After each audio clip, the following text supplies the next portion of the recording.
Alors dans cette capsule vidéo, nous allons nous intéresser aux outils que vous pouvez utiliser pour pouvoir programmer en Python. Alors pour programmer, vous vous rappelez qu'il y a une première partie, vous allez plus vous intéresser à ce qui est demandé.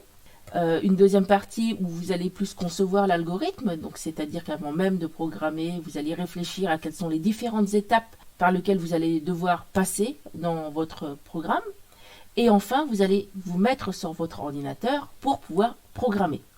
Donc c'est en ça où vous allez avoir besoin d'outils de programmation et aussi vous allez devoir ensuite pouvoir exécuter, c'est-à-dire interpréter votre programme et donc l'outil que vous allez utiliser va devoir pouvoir lire votre programme Python, interpréter ces différentes commandes Python pour l'exécuter.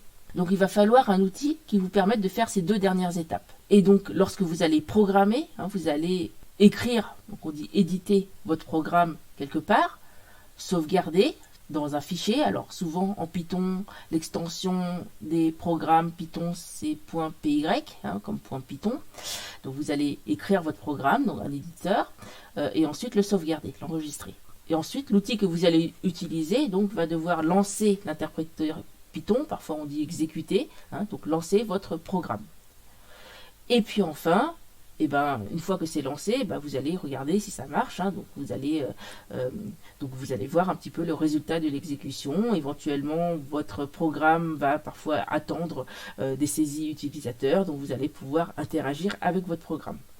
Donc dans les étapes de programmation, vous allez éditer votre programme, le sauvegarder, lancer l'interpréteur Python, et puis regarder si ça fonctionne. Il existe beaucoup d'outils que vous pouvez utiliser pour programmer. Alors je vous en ai listé quelques-uns, ceux qui sont déjà les plus faciles d'accès et surtout que vous pouvez télécharger gratuitement et que vous pouvez installer sur vos systèmes. Parmi les outils que vous pouvez utiliser, il y a donc les outils qu'on appelle des IDE, des interfaces de programmation. La manière la plus pro, c'est de télécharger une IDE.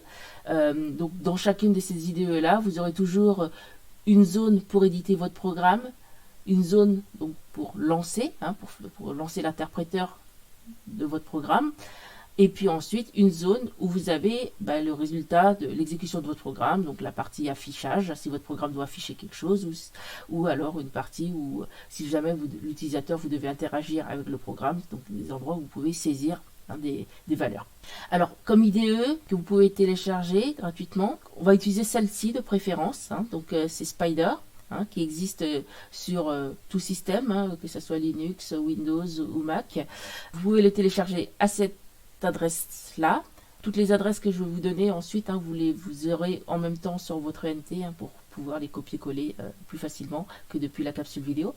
Et donc Spyder, comme tout IDE, donc a bien une zone pour éditer son programme, lancer l'interprétation et pouvoir interagir avec le résultat de votre programme.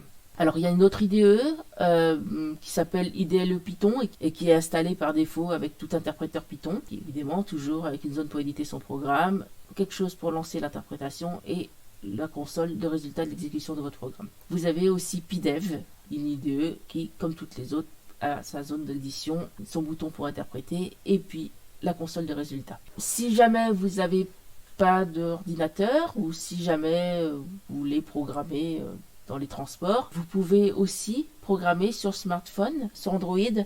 Gratuitement, vous pouvez télécharger Pydroid 3. Vous pouvez donc éditer, lancer l'interprétation et ensuite avoir le résultat de la commande. Alors évidemment, c'est peut-être moins facile de taper un programme sur un smartphone, mais voilà, mais ça marche. Sur iPhone, iPad, vous pouvez télécharger donc sur l'Apple Store quelque chose qui s'appelle Python IDE et donc de la même manière, vous pouvez éditer le programme, lancer l'interprétation et l'exécuter. Au cas où vous ne pouvez, pour une raison ou une autre, pas installer les logiciels que je vous ai cités, les IDE sur ordinateur, ou bien peut-être parce que vous n'arrivez pas à installer les applis sur smartphone, il existe aussi en ligne des sites qui permettent de programmer directement en Python dessus, l'exécuter et voir les résultats. Il en existe plusieurs, par exemple celui-là, replique.com, donc il est plutôt pas mal, vous pouvez l'utiliser en allant sur cette adresse-là, que ce soit depuis votre smartphone ou depuis votre PC, donc sans installer quoi que ce soit. Donc vous aurez ici un endroit pour éditer votre programme, un endroit ici pour pouvoir lancer l'interprétation et ici l'endroit pour avoir le résultat de l'exécution. Hein, vous avez d'autres sites de programmation en ligne comme Online Python, pareil, avec une zone pour éditer, pour lancer l'interprétation, pour avoir le résultat de l'exécution, ou encore programmist.com, de la même manière pour éditer, lancer l'interprétation et avoir le résultat de l'exécution. Alors, à bien noter, hein, de préférence, si vous pouvez, de utiliser plutôt un IDE, donc installer ça sur votre ordinateur, ça vous permettra de sauvegarder vos fichiers hein, au fur et à mesure, de les avoir tous à un endroit et puis de programmer de manière plutôt pratique. Et puis, si vous ne le pouvez pas, donc soit utiliser donc ce site en ligne, soit utiliser une appli sur smartphone. Et puis enfin là, je vous ai cité vraiment comme ça, donc si vous voulez faire un peu geek, donc vous pouvez sans IDE, donc en utilisant un éditeur de texte normal, donc taper votre programme, ensuite lancer en ligne de commande l'interprétation de votre programme, et puis regarder l'exécution directement sur votre console. Bon. À moins d'être très familier avec les lignes de commande sur votre ordinateur, je ne vous conseille pas d'utiliser cette méthode.